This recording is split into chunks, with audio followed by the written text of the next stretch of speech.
নবী আমার চক্ষু ভাসে কান্নার আওয়াজ, ও খাদিজা আমি নবীর জন্য এত কষ্ট। খাদিজা দুনিয়াতে এর বিনিময়ে তোমার আমি কি দিব? তবে রব্বে কাবার কাছে তোমার জন্য দোয়া করি, আল্লাহ পাক তোমাকে জন্য জান্নাতুল ফেরদাউসে সুন্দর একটা ঘর বানায়া দেয়। সেই নবী আমার দিনের জন্য কষ্ট করেছে। আজকে সারা বাংলাদেশ নয়, তামাম দুনিয়া জুড়ে কত বেঈমানেরা নবীর ইজ্জত হরণ করার জন্য চেষ্টা করে, কথা বলে না? কত বেঈমান চতুর্দিক দিয়ে পড়ে আছে, লেগে আছে কিভাবে মুসলমানদের সম্মান ইজ্জত নষ্ট করবে, নবীর চরিত্রের উপরে কলঙ্কের দাগ দেওয়ার জন্য চেষ্টা করে। এর যুবক একটা কথা বলে যাই, ও নিশ্চিন্তপুরের মুসলমান, ফুলবাড়িয়ার মুসলমান, ভালো করে শোনেন। যদি কোনো বেঈমান যদি আমার মারে গালি দিবে সার পাবে, বাবারে গালি দিবে সার পাবে, আমার ভাইকে গালি দিবে সার পাবে, আমার বোনকে গালি দিবে সার পাবে, কিন্তু আমার নবী আমার আল্লাহকে নিয়ে যদি সামান্য পরিমাণ কটূক্তি করে, জিহ্বা দিয়া উচ্চারণ করতে সময় হবে, বেঈমানের বাচ্চা জিহ্বা ছেড়ে কুকুরের সামনে ফেলে দিতে সময় হবে না, ঠিক কিনা? বেঈমান আবুল সরকার কয়েকদিন হয়ে গেল আমার আল্লাহকে নিয়ে বাজে মন্তব্য করে। এর যুবক ভাই নামাজ পড়ে না, অনেক যুবক এমন আছে কিনা? আছে না? অনেক মুমিন মুসলমান আছে নামাজ পড়ে না, কিন্তু আমি আকবরের দিল দিয়ে বিশ্বাস করি নামাজ পড়ে না, পর্দাও করে না, শরীয়ত মতো ভালোভাবে চলে না, কিন্তু কোন বেঈমান যদি আল্লাহর বিরুদ্ধাচরণ করে, নবীর বিরুদ্ধাচরণ করে, ইসলামের বিরুদ্ধাচরণ যদি করে, যুবক মুসলমানগুলো সবার আগে তৈরি হয়ে যায়। আমি নামাজ পড়ি না তাতে কি, রোজা রাখি না তাতে কি, পর্দা করি না তাতে কি, কিন্তু কোনো বেঈমান যদি আমার আল্লাহর বিরুদ্ধে, আমার নবীর বিরুদ্ধে কথা বলে, যুবক দাঁড়ায়া বলে জীবন তাকার যাক, নবীর দুশ্মনকে শায়েস্তা না করে ঘরে ফিরব না। আছে কি না? কথা বলেন। বেঈমান জবান দিয়া বলে আল্লাহ নাকি আগামাতা ঠিক নেই। আল্লাহর এক মুখে কত কথা বলে, আল্লাহ নাকি কথা ঠিক নেই। তাহলে বলেন তো বাবা, যে মানুষ ওয়াদা দেওয়ার পর ওয়াদা রাখে না, সে মানুষটা কি? মুনাফিক। সে মানুষটা কি? যে মানুষের কথা ঠিক থাকে না, বলেন তো ওই মানুষটাকে কি বলা হয়? আরো আওয়াজ দিয়ে বলেন কি বলা হয়? বেঈমানের বাচ্চা আবুল সরকার আমার আল্লাহকে সেই দিকে ইঙ্গিত দিতে চাই। আবার সূরা নাস, কোরআনের সব পরের সূরা, শেষ সূরা সূরা নাস, বলে কুল আউযু বিরাব্বিন নাস, মালিকিন নাস, ইলাহিন নাস। আল্লাহ তো নিজেই বলছেন নাসার জন্য, এই জন্য আমরা নাসি। নাউজুবিল্লাহ কয় না? এরে ফুলবাড়িয়া মুসলমান শোনেন, আপনাদের এলাকায় যে যে কোনো দল করেন, এখানে তো অনেক ভাই আছেন আওয়ামী লীগ করেন, অনেক ভাই আছেন বিএনপি করেন, অনেক ভাই আছেন জামাত করেন, চরমোনাই করেন, জমিয়ত করেন, খেলাফত মজলিস করেন। আমি এই নিয়ে কোনোদিন কথা বলি না, বলবো না বাবা। আপনি আওয়ামী লীগ করেন আপনার ভাবে আপনি করেন, বিএনপি করেন আপনার ভাবে আপনি করেন, আপনি জামাত করেন আপনি করেন, আপনি চরমোনায়ন করেন, কিন্তু যখন কোনো বেঈমানের বাচ্চা আমার আল্লাহ আমার নবীকে নিয়ে কটূক্তি করবে, তখন আওয়ামী লীগ বুঝি না, বিএনপি বুঝি না, জামাত বুঝি না, চরমোনায় বুঝি না, সব দলের লোক এক ব্যানার দাঁড়াইয়া স্লোগান দিয়া নাস্তিকের বাচ্চাকে সাইজ করে জাহান্নামে পাঠায়া দেওয়া দরকার, ঠিক কিনা?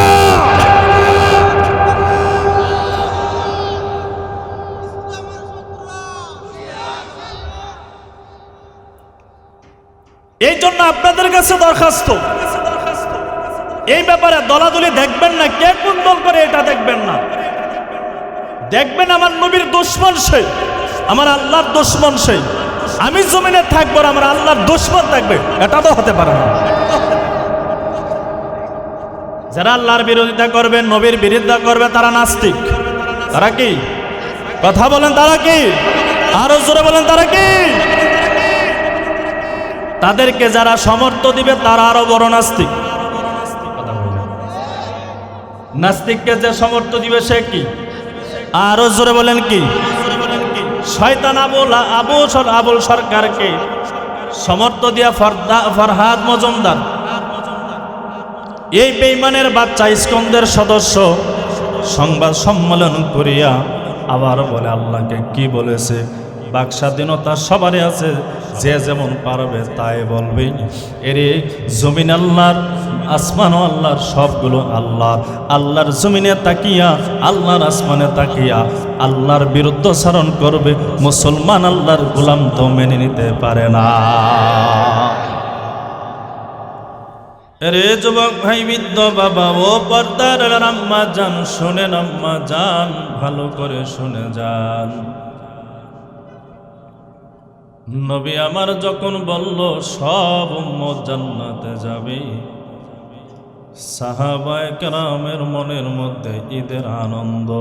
সুবহানাল্লাহ বলি।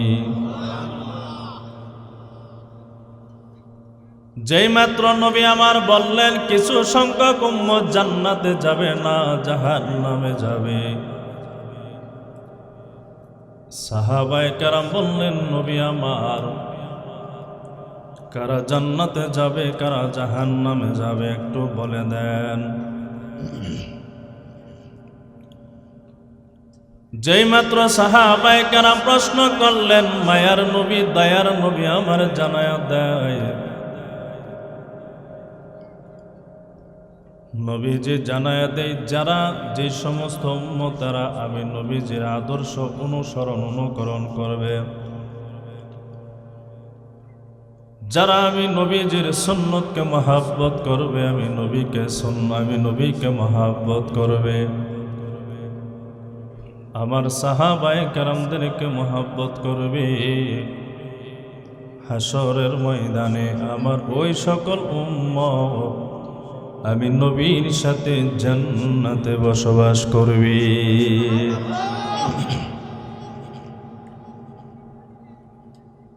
সাহাবায়ে কেরাম বলেন, নবী আমার, কারা জান্নাতে যাবে কি অনুসরণ করলে শুনলাম। এবার কারা নবী, কারা জাহান্নামে যাবে, জান্নাতে যাবে না বলেন। নবী আমার দ্বিতীয় নম্বর জানায় দেয়, ও সাহাবায়ে কেরাম আমার, হলো তারা যারা আমি নবীর সুন্নতের অনুকরণ করবে না, আমি নবীর প্রতি তাদের দিলে অন্তরে মায়া নাই, মহাব্বত নাই, ভালোবাসা নাই, যাদের অন্তরে আমার সাহাবায়ে কেরামের আদর্শে আদর্শিত হইয়া জীবনটাকে চালাই নাই, ওই সমস্ত মানুষ হলো কিয়ামতের ময়দানে ওই সমস্ত আমার কিছু উম্মতের জাহান্নামে যাবে। নাউযুবিল্লাহ।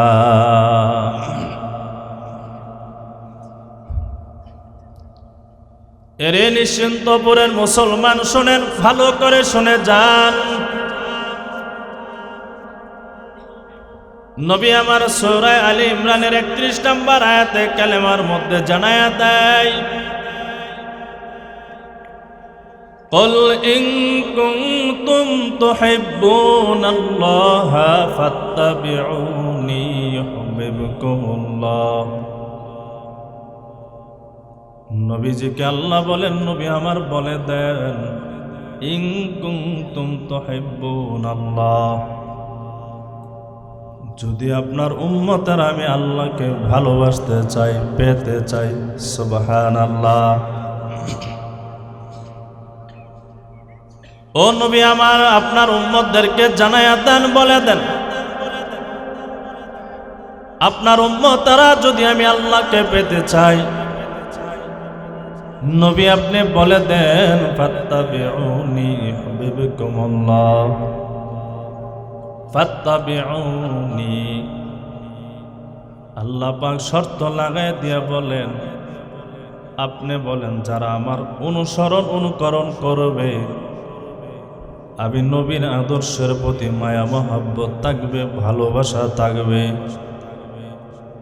আমি নবীকে জীবনের চেয়ে বেশি মহাব্বত করবে, ভালোবাসবে। আল্লাহ পাক জানায় দেন নবী আমার, আপনার অনুসরণ আপনার অনুকরণ যদি করে, আপনাকে যদি ভালোবাসে, আমি আল্লাহকে ভালোবাসতে হবে না।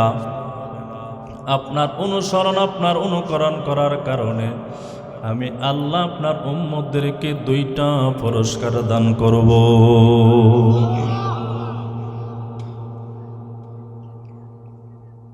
এক নাম্বার আল্লাহ পাক জানায় দেয় হাবিবুকুমুল্লাহ, ও নবী আমার, আপনার উম্মতদেরকে জানায় দেন আমি আল্লাহ পাক আপনার অনুসরণ অনুকরণ করার কারণে আমি রাব্বে কাবা আপনার উম্মতদেরকে 2টা পুরস্কার দান করব। 2টার মধ্যে 1 নাম্বার আল্লাহ পাক বলেন, আপনার উম্মতেরা আমি আল্লাহকে ভালোবাসতে হবে না, আমি আল্লাহর ভালোবাসা পাওয়ার জন্য চেষ্টাও করতে হবে না, আমি আল্লাহকে ভালোবাসতে হবে না গো নবী। আপনার অনুকরণ আপনার অনুসরণ আপনাকে মহাব্বত ভালোবাসা করার কারণে আমি আল্লাহ পাক আপনার উম্মতদেরকে ভালোবাসবো।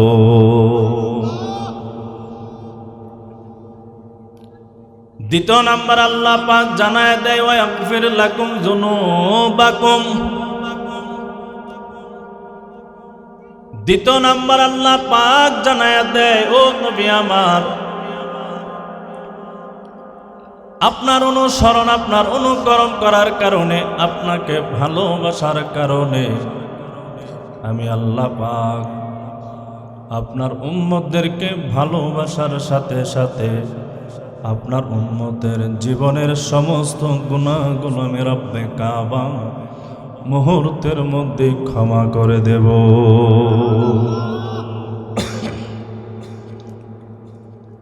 এরে যুবক ভাই, বৃদ্ধ বাবা ও পর্দার আম্মা জান, শুনেন নবীকে কেমন করে ভালোবাসবো, অনুসরণ অনুকরণ করব। মান হাব্বা সুন্নতি ফাকাদ হাব্বানি ওয়া মান হাব্বানি কানা মাই ফিল জান্নাহ।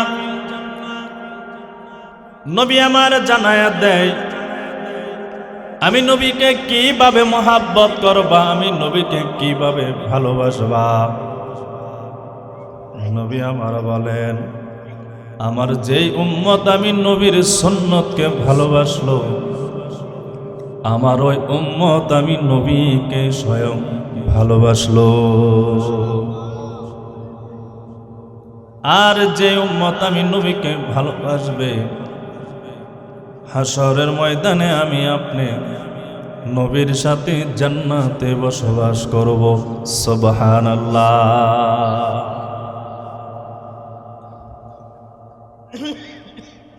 কেমন মায়ার নবী, দয়ার নবী আপনি আমি পাইলাম।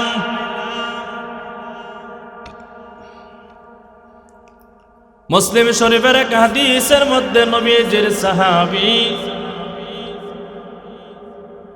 عن عبد الله بن عباس رضي الله تعالى عنهما قال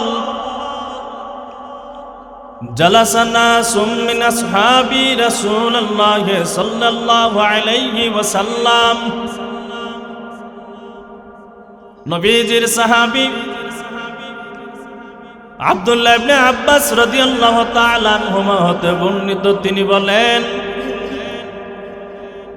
একবার নবীজির সাহাবায়ে কেরাম বসে কথাবার্তা বলতেছিলেন। ফাখারাজা হাত্তা ইযা দানা মিনহুম সামিআহুম ইয়াতাযাকারুন। যেই মাত্র সাহাবায়ে কেরাম কথা বলেন, নবী আমার তাদের কথাবার্তাগুলো শ্রবণ করতেছেন, শুনতেছেন। সুবহানাল্লাহ। ক্বালা বা'দুহুম, সাহাবায়ে কেরামের মধ্যে একজন বললেন, ইন্নাল্লাহা আত্তাখাযা ইব্রাহিমা খলীলা, নিশ্চয় আল্লাহ পাক হযরত ইব্রাহিম আলাইহিস সালাতু ওয়াস সালামকে খলীলুল্লাহ বানিয়েছিলেন। সুবহানাল্লাহ কয় না রে। নবী আমার সাহাবায়ে কেরামের মধ্যে একজন বললেন, আল্লাহ পাক হযরত ইব্রাহিম আলাইহিস সালাতু ওয়াস সালামকে খলীলুল্লাহ বানিয়েছিলেন। ওয়াকাল আখারু, আরেকজন সাহাবী বললেন, ও মূসা কাল্লামাহু তাকলিমা, আল্লাহ পাক হযরত মূসা আলাইহিস সালাতু ওয়াস সালামকে কালিমুল্লাহ বানিয়েছিলেন। সুবহানাল্লাহ বলি। ওয়াকাল আখারু, আরেকজন সাহাবী বললেন, ফাঈসা কালিমাতুল্লাহ ওয়া রূহুহু। সাহাবায়ে কেরামের মধ্যে আরেকজন সাহাবী বললেন, আল্লাহ পাক হযরত ঈসা পয়গম্বরকে কালিমাতুল্লাহ এবং রূহুল্লাহ বানিয়েছিলেন। নবীজি বলেন, সাহাবী বলেন, ওয়াকাল আখারু, আরেকজন সাহাবী বললেন, ওয়াদা মুস্তাফাহুল্লাহ, আল্লাহ পাক পয়গম্বর আদমকে শফিউল্লাহ বানিয়েছিলেন। সুবহানাল্লাহ। ফাখরাজা আলাইহিম রাসূলুল্লাহ সাল্লাল্লাহু আলাইহি ওয়াসাল্লাম। সাহাবায়ে কেরাম যখন বলা বলি করতেছেন, নবী আমার সাহাবায়ে কেরামের সামনে আত্মপ্রকাশ করলেন। قال قد سمعت كلامكم وعذابكم, নবীজি সাহাবায়ে কেরামের কথাবার্তাগুলো শুনলেন এবং কে কোন সাহাবী আশ্চর্য প্রকাশ করলেন। নবীজির কান মুবারক দ্বারা সাহাবায়ে কেরামের কথাগুলো শ্রবণ করলেন। এবার নবী আমার বলেন, ইন্না ইব্রাহিমা খলীলুল্লাহ, নিশ্চয় হযরত ইব্রাহিম খলীলুল্লাহ ছিলেন। ওহুয়া কাযালিকা, তোমরা যে বলেছো এটা সত্য, চুল পরিমাণ মিথ্যা নাই। সুবহানাল্লাহ বলি। এরপরে নবী আমার জানায়া দেয়, ও মূসা নাজিউল্লাহ, পয়গম্বর মূসা আলাইহিস সালাতু ওয়াস সালাম তোর পাহাড়ে আল্লাহ পাকের সাথে সরাসরি কথাবার্তা বলেছেন, এটাও সত্য কথা। এরপরে নবী আমার জানায় দেয়, ওয়া ঈসা কালিমাতুল্লাহ ওয়া রূহুল্লাহ, আল্লাহ পাক পয়গম্বর ঈসা আলাইহিস সালাতু ওয়াস সালামকে কালিমাতুল্লাহ বানিয়েছিলেন, রূহুল্লাহ বানিয়েছিলেন। ওহুয়া কাযালিকা, এটাও সত্য। ওয়া আদম মুস্তাফাহুল্লাহ, আল্লাহ পাক আদম পয়গম্বরকে শফিউল্লাহ বানিয়েছিলেন, এটাও সত্য কথা। সুবহানাল্লাহ। এবার নবীজি সাহাবায়ে কেরামদেরকে আহ্বান করে বলেন, ও সাহাবায়ে কেরাম আমার, ইব্রাহিম নবীকে আল্লাহ খলীলুল্লাহ বানালেন, মূসা পয়গম্বরকে আল্লাহ কালিমুল্লাহ বানালেন, ঈসা পয়গম্বরকে আল্লাহ কালিমাতুল্লাহ রূহুল্লাহ বানালেন, আদম পয়গম্বরকে আল্লাহ তাআলা শফিউল্লাহ বানালেন। সাহাবায়ে কেরাম শোনো, আলা আনা হাবিবুল্লাহ, আল্লাহ পাক আমাকে হাবিবুল্লাহ বানালেন। সুবহানাল্লাহ। খালিলুল্লাহ কি আপনারা জানেন? তারপর বলি শুনেন। খালিলুল্লাহ মানে হলো যিনি আল্লাহর জন্য পাগল, আল্লাহকে পাওয়ার জন্য 24টা ঘন্টায় ব্যাকুল থাকেন। যিনি আল্লাহকে পাওয়ার জন্য 24টা ঘন্টা তালাশ করে কিভাবে মালিককে পাওয়া যায়। আর হাবিবুল্লাহ হলো আল্লাহ যাকে পাওয়ার জন্য 24টা ঘন্টা তালাশ করে। সুবহানাল্লাহ। ইব্রাহিম নবী কিভাবে আল্লাহকে খুশি করা যায় সেই চিন্তা ভাবনা সে চেষ্টা করত, কিন্তু আমার নবীকে খুশি করার জন্য আল্লাহ ব্যস্ত থাকত। সুবহানাল্লাহ কই না রে? এরে যুবক ভাই, বৃদ্ধ বাবা ও পর্দার আম্মা জান শুনেন। এরপরে নবী আমার জানায়া দেয়, হাসরের ময়দানে যখন 50,000 বছর ধরে আমার গুনাহগার উম্মতেরা, সমস্ত নবীর উম্মতেরা,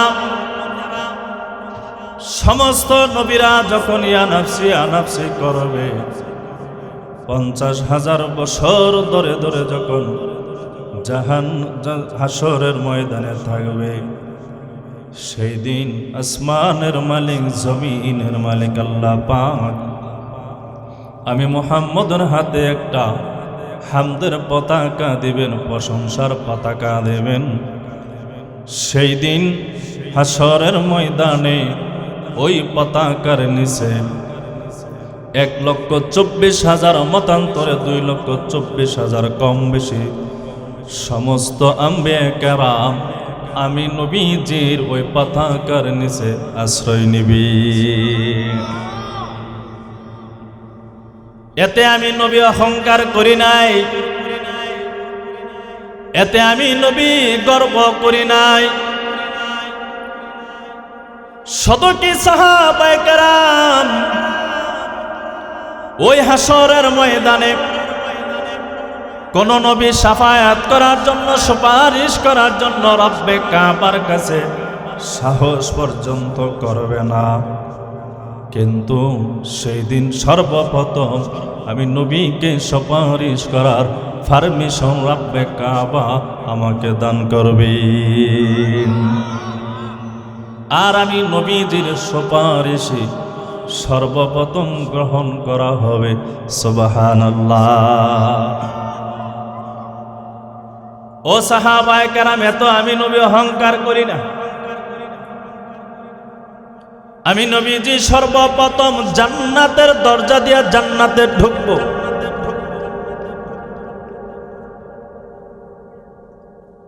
নবী আমার জানায়া দেয়, নবীজির সাহাবী আনাস রাদিয়াল্লাহু তাআলা আনহু قال قال رسول الله صلى الله عليه وسلم آتي باب الجنة يوم القيامة।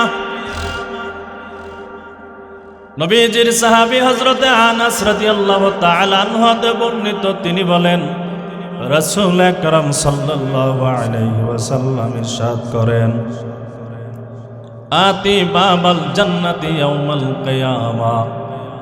সাহাবায়ে কেরাম, কিয়ামতের ময়দানে আমি নবী জান্নাতের পাশে দাঁড়ায়া যাব। ফাস্তাবতিহ, আমি নবী বলবেন জান্নাতের দরজাখানা খুলে দাও। ফায়াকুলুল খাজিন, সেই দিন জান্নাতের দারওয়ানের দোয়ান মানাংতা আমাকে প্রশ্ন করবে, আপনি যে বলতেছেন জান্নাতের দরজা খুলে দেব, আপনার নামটা কি দয়া করে আপনি একবার বলেন। যেই মাত্র জান্নাতের দারওয়ান জিজ্ঞেস করবে কে আপনি, আপনার নাম কি, আপনার পরিচয় দেন। নবী বলেন ফাকুলু মুহাম্মদ, সেদিন আমি বলবো আমি মুহাম্মদ।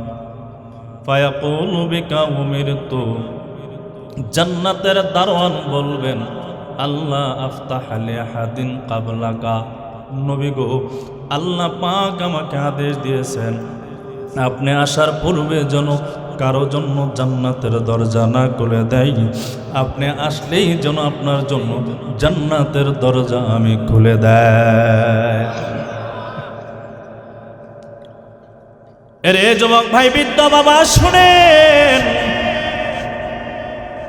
নবী আমার তখন বলে জান্নাতের দরজা দিয়া যখন আমি ঢুকবো, নবীজি বলেন ওয়া মাই ফুকারাউল মুমিনিন, যেদিন আমি নবী জান্নাতের দরজা দিয়া সর্বপ্রথম ঢুকবো, আমি নবীর আগে কোনো নবী জান্নাতে ঢুকবে না, ঢুকতে পারবেও না। আমি যখন নবী জান্নাতে ঢুকবো, দুনিয়ার দারিদ্র, অসহায়, দুর্বল যারা আমার মুমিন ছিল, আমার নবী, আমি নবীজির উম্মত ছিল, দুনিয়ার জিন্দেগিতে যারা অসহায় ছিল, গরিব ছিল, দারিদ্র ছিল, আমার ওই সমস্ত মুমিন উম্মত নিয়া আমি নবী সর্বপ্রথম জান্নাতে ঢুকবো। আমি নবী গরিব অসহায় যারা মুমিন দুনিয়ার জিন্দেগিতে কষ্ট করেছে, আমার ওই সমস্ত উম্মত নিয়ে আমি জান্নাতে ঢুকবো। চিল্লায়ে সুবহানাল্লাহ বলি না বাবা?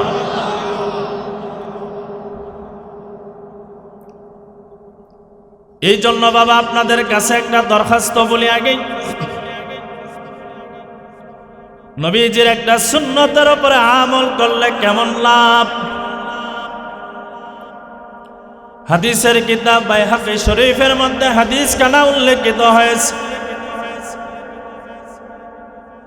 নবীজির সাহাবী عن أبي هريرة رضي الله تعالى عنه قال قال رسول الله صلى الله عليه وسلم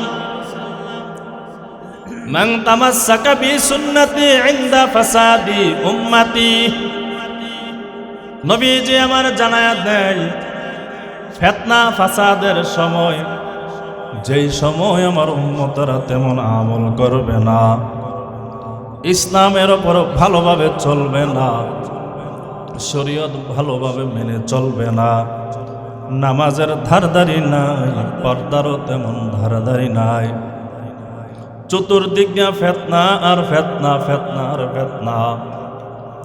নবী আমার বলেন ওই সময় যদি আমার কোনো একটা উম্মত যদি আমি নবীর সুন্নতের ওপর যদি আমল করে ফালাহু আজরুহু, নবী আমার জানায়া দেয় ওই ফিতনা ফাসাদের সময় একটা সুন্নতের উপর আমল করার কারণে মিয়াতি শাহিদ, নবী বলেন 100 শহীদের সম পরিমাণ সওয়াব আমার উম্মতরা আমল নামায় রব্বে কাবা দান করে দিবে।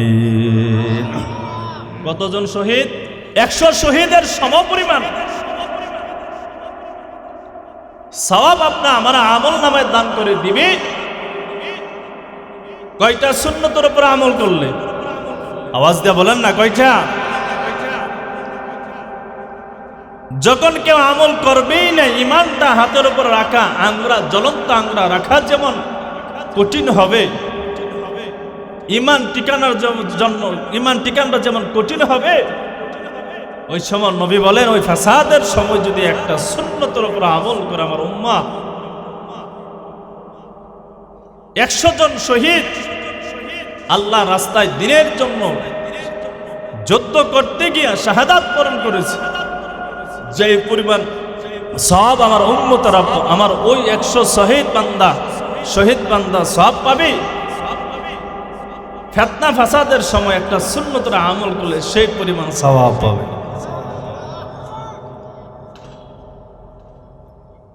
এরে যুবক ভাই, বৃদ্ধ বাবা, ও পর্দার আলের আম্মা জান, শোনেন আম্মা জান, কেমন মায়ার নবী পাইলাম, কেমন দয়ার নবী আপনি আমি পাইলাম, কিন্তু সেই নবীকে পাওয়ার পর, নবীর আদর্শ পাওয়ার পর, নবীর আদর্শটাকে এমনভাবে জবাই করি, এমনভাবে কোরবানি করি, নবীর সুন্নত পালন করতে মনে চায় না। বরঞ্চ ওই শিলনগর গেলে যারা চুল কামায়, চুল পালায়, তাদের দোকানে যাওয়ার পর প্রতি সপ্তাহ নবীজির সুন্নতের দাড়ির মধ্যে আপনি আমি খোর লাগাই। ওই নবী আমার দিনের জন্য আপনা আমার জন্য কত কষ্ট করেছেন। বেঈমানেরা 24 ঘন্টা শুধু টেনশন। নবীজি নবুয়ত পাওয়ার পর যখন দিনের দাওয়াত দেওয়া আরম্ভ করলেন, বেঈমানেরা চতুর্দিক দিয়া আপনা আমার মায়ার নবী দয়ার নবীকে হত্যা করার জন্য ষড়যন্ত্র করে। চতুর্দিক দিয়া নবীর দুশমন, চতুর্দিক দিয়া শুধু নবীর দুশমন বেড়ে যায়। কিন্তু নবীর একটাই টার্গেট, যত বিপদ আমার ওপর আসুক না কেন, আমার উম্মতদেরকে জাহান্নাম থেকে ভুলাইয়া আল্লাহর তৈরি জান্নাতের মেহমান আমাকে বানাতে হবে।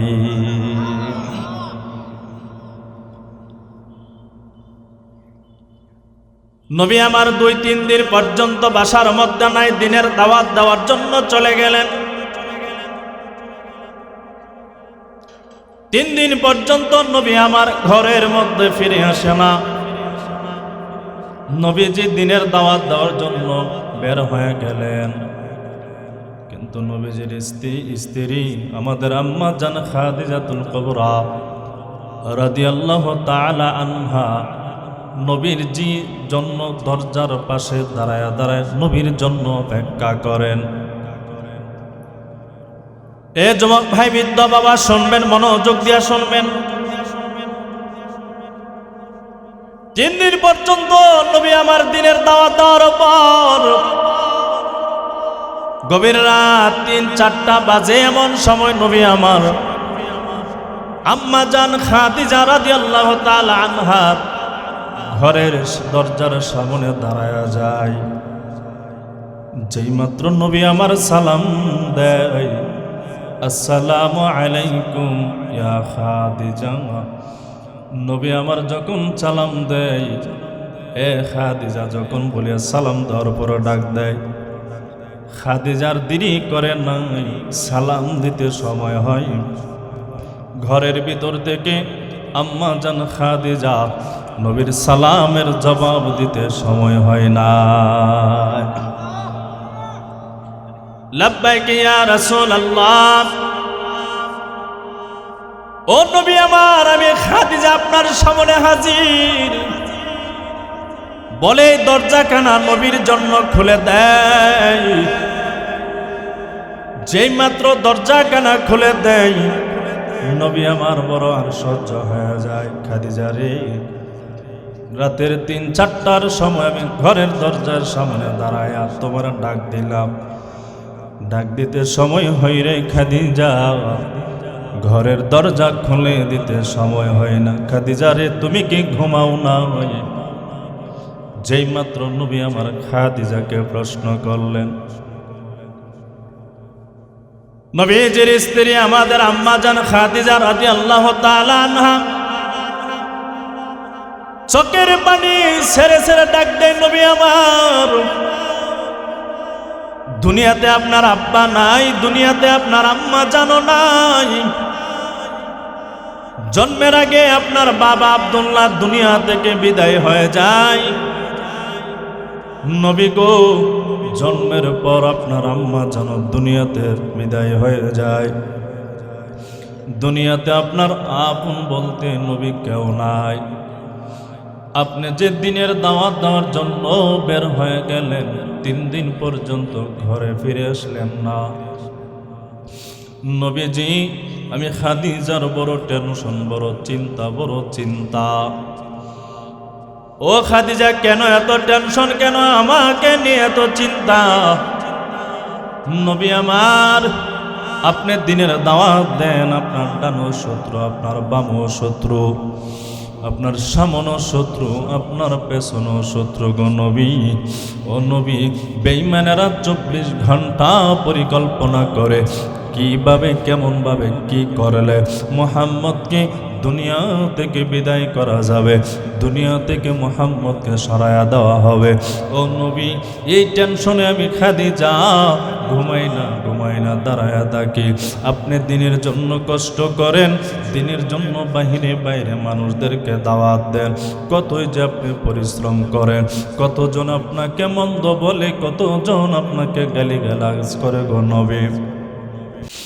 ও নবী আমার, কষ্ট করে করে দিনের দাওয়াত দেন, দরজার সামনে দাঁড়াইয়া আমি খাদিজাকে ডাক দিবেন, আর আমি খাদিজা ঘরের দরজা খুলে দিতে সময় হবে। নবী আপনি যদি কষ্ট পান, এই জন্য আমি খাদিজা দিন নাই রাত নাই দরজার সামনে দাঁড়াইয়া দাঁড়াইয়া অপেক্ষা করি গো নবী, কখন আসিয়া আমি খাদিজাকে খাদিজা বলে ডাক দেবে, ডাক দিতে সময় হবে আমি খাদিজা আপনার জন্য ঘরের দরজা খুলে দিতে যেন সময় না হয়। নবী আমার চক্ষু ভাসে কান্নার আওয়াজ, ও খাদিজা আমি নবীর জন্য এত কষ্ট,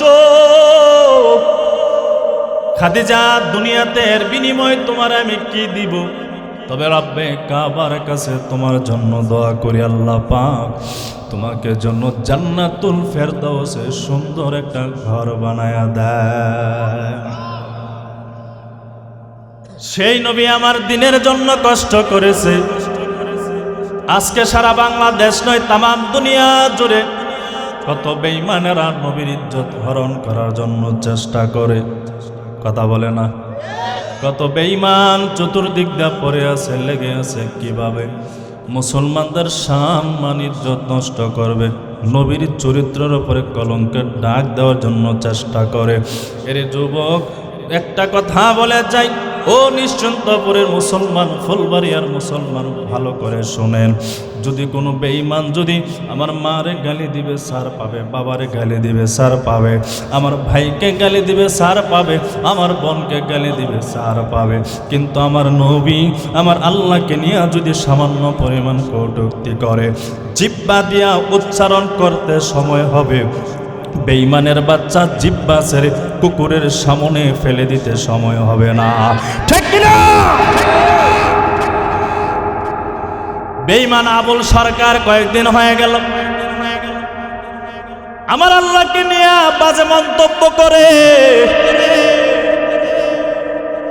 এর যুবক ভাই নামাজ পড়ে না, অনেক যুবক এমন আছে কিনা, আছে না? অনেক মুমিন মুসলমান আছে নামাজ পড়ে না, কিন্তু আমি আকবরী দিল দিয়ে বিশ্বাস করি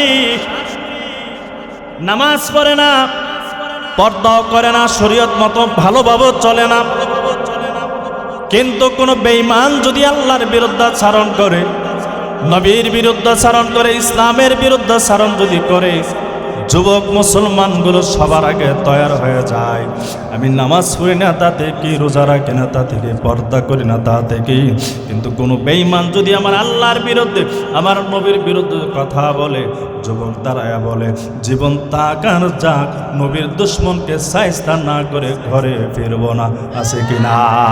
কথা বলেন। বেঈমান জবান দিয়া বলে আল্লাহ নাকি আগামাতা ঠিক নেই, আল্লাহর এক মুখে কত কথা বলে, আল্লাহ নাকি কথা ঠিক নেই, তাহলে বলেন তো বাবা, যে মানুষ ওয়াদা দেওয়ার পর ওয়াদা রাখে না সে মানুষটা কি? মুনাফিক। সে মানুষটা কি?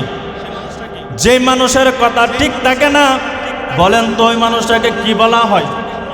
আরো আওয়াজ দিয়ে বলেন কি বলা হয়? বেঈমানের বাচ্চা আবুল সরকার আমার আল্লাহকে সেই দিকে ইঙ্গিত দিতে চাই। আবার সূরা নাস, কোরআনের সব পরের সূরা, শেষ সূরা সূরা নাস, বলে কুল আউযু বিরাব্বিন নাস, মালিকিন নাস, ইলাহিন নাস। আল্লাহ তো নিজেই বলছেন নাসার জন্য, এই জন্য আমরা নাসি। নাউজুবিল্লাহ কয় না? এরে ফুলবাড়িয়া মুসলমান শোনেন, আপনাদের এলাকায় যে যে কোনো দল করেন, এখানে তো অনেক ভাই আছেন আওয়ামী লীগ করেন, অনেক ভাই আছেন বিএমপি করেন, অনেক ভাই আছেন জামাত করেন, চরমোনাই করেন, জমিয়ত করেন, খেলাফত মজলিস করেন। আমি এই নিয়ে কোনোদিন কথা বলি না, বলবো না বাবা। আপনি আওয়ামী লীগ করেন আপনার ভাবে আপনি করেন, বিএমপি করেন আপনার ভাবে আপনি করেন, আপনি জামাত করেন আপনি করেন, আপনি চরমোনায়ন করেন। কিন্তু যখন কোন বেঈমানের বাচ্চা আমার আল্লাহ আমার নবীকে নিয়ে কটূক্তি করবে, তখন আওয়ামী লীগ বুঝি না, বিএমপি বুঝি না, জামাত বুঝি না, চরমোনায় বুঝি না, সব দলের লোক এক ব্যানার দাঁড়াইয়া স্লোগান দিয়া নাস্তিকের বাচ্চাকে সাইজ করে জাহান্নামে পাঠায়া দেওয়া দরকার, ঠিক কিনা?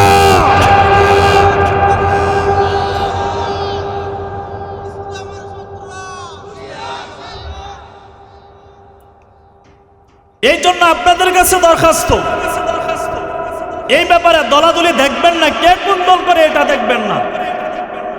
দেখবেন আমার নবীর দুশমন সে, আমার আল্লাহর দুশমন সে। আমি জমিনে থাকবো আমার আল্লাহর দুশমন থাকবে, এটা তো হতে পারে না। যারা আল্লাহর বিরোধিতা করবে, নবীর বিরোধিতা করবে, তারা নাস্তিক। তারা কি? কথা বলেন, তারা কি? আরো জোরে বলেন, তারা কি? তাদেরকে যারা সমর্থ দিবে তারা আরো বড় নাস্তিক। নাস্তিককে যে সমর্থ দিবে সে কি? আরো জোরে বলেন কি? শয়তান আবুল সরকারকে সমর্থ দিয়া ফরহাদ মজুমদার, এই বেঈমানের বাচ্চা ইস্কন্দের সদস্য, সংবাদ সম্মেলন করিয়া আবার বলে আল্লাহকে কি বলেছে, বাক স্বাধীনতা সবারই আছে, যে যেমন পারবে তাই বলবে। এরে জমিন আল্লাহর, আসমান আল্লাহর, সবগুলো আল্লাহর। আল্লাহর জমিনে তাকিয়া, আল্লাহর আসমানে তাকিয়া আল্লাহর বিরুদ্ধাচরণ করবে মুসলমান আল্লাহর গোলাম তো মেনে নিতে পারে না। আরেকটা সংবাদ আপনাদেরকে বলি, শুনেন। গতকাল ব্রাহ্মণবাড়িয়ার জমিনে, বিবাড়িয়ার জমিন যেটাকে আমরা শহীদ বাড়িয়া বলি, এই বিবাড়িয়ার জমিনের মধ্যে এক নাস্তিকের বাচ্চা, জুবায়ের নাম করি, আল্লাহর পবিত্র আল কোরআনের মধ্যে আগুন ধরাইয়া জমিনের উপরে ফেলে দেয়, আর পা দিয়া দিয়া দিয়া দিয়া বারবার কোরআনের মধ্যে লাথি দেয়।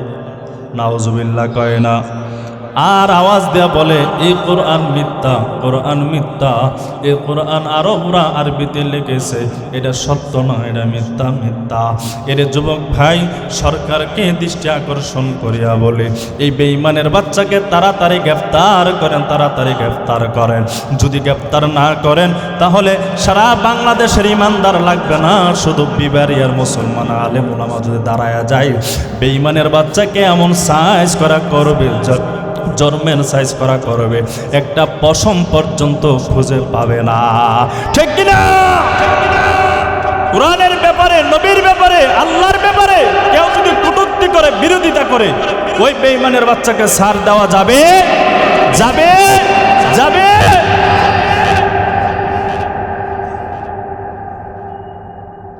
আবু জাহেল বেঈমান নবীর বিরোধিতা করতে লাগলো। আব্দুল্লাহ ইবনে আব্বাস রাদিয়াল্লাহু তাআলা আনহু ঘটনাটা বর্ণনা করেন। আজদের শানো একটা গোত্রের নাম, এই গোত্রের বিশাল বড় একজন জাদুকর, যার নাম হলো জিমাদ।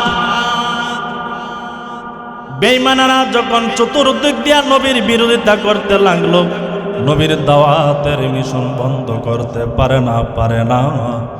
নবী আমার দাওয়াত দেয়, কেমন নবী গো ভাই শোনেন, যেই নবীর চেহারা দেখলে দলে দলে মানুষ কালেমা পড়ে মুসলমান হয়ে যায়। নবীর দাওয়াতের কাজ বন্ধ করতে পারে না, বারবার মিটিং করে বসিয়া কিভাবে মুহাম্মদ ইবনে আব্দুল্লাহর সন্তান মুহাম্মদের কাজ বন্ধ করা যায়। শেষ পর্যায়ে যখন পারে নাই, পরামর্শ করিয়া বলে খানায় কাবার দরজার সামনে দাঁড়াইয়া হজের মৌসুম, একজন ঘোষণাকারী ঘোষণা দিবা, এরে হাজির দল হজ করতে আসো, হজ করিয়া চলে যাবা। কিন্তু একজন মুহাম্মদ নামে মাজনুন, মুহাম্মদ নামে পাগল আছে। সকলে বলে নাউজুবিল্লাহ। মুহাম্মদ নামে একজন পাগল আছে, কেউ তার কাছে যাবা না। মুহাম্মদ নামে একজন পাগল মাজনুন আছে, তার কাছে নাকি জিবরাইল আমিন আসে ওহী নিয়া। কি এমন কথাবার্তা বলে আমরা জীবনও শুনি নাই। 33 কোটি দেবতার পূজা করে জান বাঁচাতে পারে নাই। মুহাম্মদ বলে এক আল্লাহর ইবাদত করার জন্য, বندگی করার জন্য একজন কিভাবে আমাদের জান বাঁচাবে? বারবার ঘোষণা দেয় মুহাম্মদের কাছে কেউ যাবে না। মুহাম্মদ পাগল হয়ে গেছে। যেই মাত্র ঘোষণাকারীরা ঘোষণা দেয়, দলে দলে আপনা আমার মায়ার নবীকে দেখার জন্য আসে। নবীর চেহারা দেখিয়া বলে, এত সুন্দর মানুষ জীবনও পাগল হতে পারে না, পাগল হতে পারে না, পাগল হতে পারে না। আপনা আমার মায়ার নবীর, দয়ার নবীর চেহারা মুবারক দেখে দেখে হাতের ওপর হাত রেখে কালেমা পড়ে মুসলমান হয়ে যায়। দাওয়াতের কাজ বন্ধ করতে পারে না, চেয়েছিল আপনা আমার নবী থেকে মানুষকে দূরে সরাবে, কিন্তু যতই সমালোচনা করে তত সম্মান বাড়ায় দেয়। তিনি কে? আরো আওয়াজ দিয়ে বলেন বাবা কে? আরো সবাই আওয়াজ দিয়ে বলেন না কে? যেই মাত্র সমালোচনা করিয়া নবীর দাওয়াতের কাজ বন্ধ করতে পারে নাই,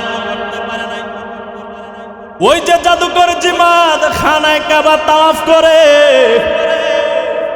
নবীর দুশমন আবু জাহেল তাওয়াফ করে, তাওয়াফ করে করে করে করে জিমাদের সামনাসামনি আবু জাহেল পড়ে যায়। আবু জাহেল ডাক দেয়া বলে, ও জিমাদ, তোমারে আমি তালাশ করি। কেন রে তালাশ করো বলো? বলে আমাদের একজন ভাতিজা মুহাম্মদ বিন আব্দুল্লাহ, সে নিজেকে নবী বলে দাবি করে। জিবরাইল আমিন নাকি তার কাছে আসে, ওহী নিয়ে আসে, ওহী নিয়ে আসে। এমন কিছু আজগুবি কথাবার্তা বলে, যেই কথা আমরা জীবনও শুনি নাই। এর জিমাদ, তুমি তো অনেক জারপুক জানো, অনেক জ্যোতিষী বিদ্যা তোমার জানা আছে, অনেক জাদু তোমার জানা আছে। তুমি মুহাম্মদকে চিকিৎসা করে একটু ভালো নি করতে পারো। নাউজুবিল্লাহ। জিমাদকে নিয়ে আবার আবু জাহেল বাড়ির মধ্যে চলে যায়। আপনি আমার মায়ার নবীকে আবু জাহেল সংবাদ দেয়, দাওয়াত দেয়। নবী আমার দাওয়াত পাওয়ার পর আবু জাহেলের বাড়িতে যাওয়ার জন্য রওনা হয়ে যায়। নবীজি রওনা হয়ে যায়। নবী যখন রওনা হয়ে যায়, উদ্দেশ্য হলো আবু জাহেলকে কতবার দিনের দাওয়াত দিলাম, আবু জাহেল কালেমা পরে মুসলমান হয় নাই, মুসলমান হয় নাই। দেখি আজকে উনি দাওয়াত দিয়ে আবু জাহেলকে জাহান্নাম থেকে জান্নাতের দিকে নিয়ে যেতে পারে। কেমন মায়ার নবী আঘাত দেওয়ার পর নবী আবু জাহেলের আঘাতগুলো ভুলে গেলেন। নবী আমার যখন আবু জাহেলের বাড়িতে যাই, বাড়ির দরজা দিয়া যখন ঢুকবে, যেই মাত্র ঢুকবে, আবু জাহেল চেয়ারের মধ্যে বসা, নবী আবু জাহেল বসা, জিমাদ নামের জাদুঘরটাও বসা। যেই মাত্র নবী আমার ঘরের দরজা দিয়া ঢুকে, বাড়ির দরজা দিয়া ঢুকে, জিমাদের নজরটা যখন আপনা আমার মায়ার নবীর চেহারা মুবারকের উপরে পড়ে যায়, জিমাদ চেহারের মধ্যে বসা ছিল। নবীর চেহারা দেখার পর জিমাদ অটোমেটিক চেয়ার থেকে দাঁড়ায় যায়। আবু জাহেল পাঞ্জাবির কোনার মধ্যে ধরে টানে, এই জিমাদ, তুমি কেন চেয়ার থেকে উঠো? বেঈমান আবু জাহেলের উদ্দেশ্য ছিল নবীকে অপমান করা, কিন্তু আল্লাহ যারে সম্মান দেয় দুনিয়ার কেউ তারে অপমান করতে পারে না। আল্লাহ যারে সম্মান দেয় না, দুনিয়ার মানুষ কেউ তারে সম্মানিত করতে পারে না। যেই মাত্র নবী আমার সামনে যায়, আবু জাহেল জিজ্ঞেস করলো, জিমাদ জিজ্ঞেস করলো, এর আবু জাহেল, ওই যে মানুষটা আসছে তার নাম কি? নবী আমার আবু জাহেলের জিমাদের সামনে দাঁড়ায় যায়। এবার জিমাদ জিজ্ঞেস করে আপনার নাম কি? বলে মুহাম্মদ ইবনে আব্দুল্লাহ। সুবহানাল্লাহ। বলে যদি আপনার নাম যদি মুহাম্মদ ইবনে আব্দুল্লাহ হয়ে থাকে, আপনার কাছে নাকি জিবরাইল আমিন আসে, আপনার কাছে নাকি ওহী নিয়ে আসে, তাহলে কি এমন ওহী নিয়ে আসে আপনি আমার একটু শোনান। যেই মাত্র জিমাত বলল, নবী আমার পড়তে লাগলেন, ইন্নাল হামদালিল্লাহি নাহমাদুহু ওয়া নাস্তাঈনুহু মান ইয়াহদিহিল্লাহু ফালা মুদিল্লা লাহু ওয়া মান ইউদ্লিলহু ফালা হাদিয়া লাহু ওয়া আশহাদু আল্লা ইলাহা ইল্লাল্লাহ ওয়াহদাহু লা শারীকা লাহু ওয়া আশহাদু আন্না মুহাম্মাদান আবদুহু ওয়া রাসূলুহু। নিশ্চয় সমস্ত প্রশংসা একমাত্র কার? আরো আওয়াজ দিয়ে বলি কার? আমি আল্লাহর কাছে সাহায্য চাই। সমস্ত প্রশংসা একমাত্র আল্লাহরই করি।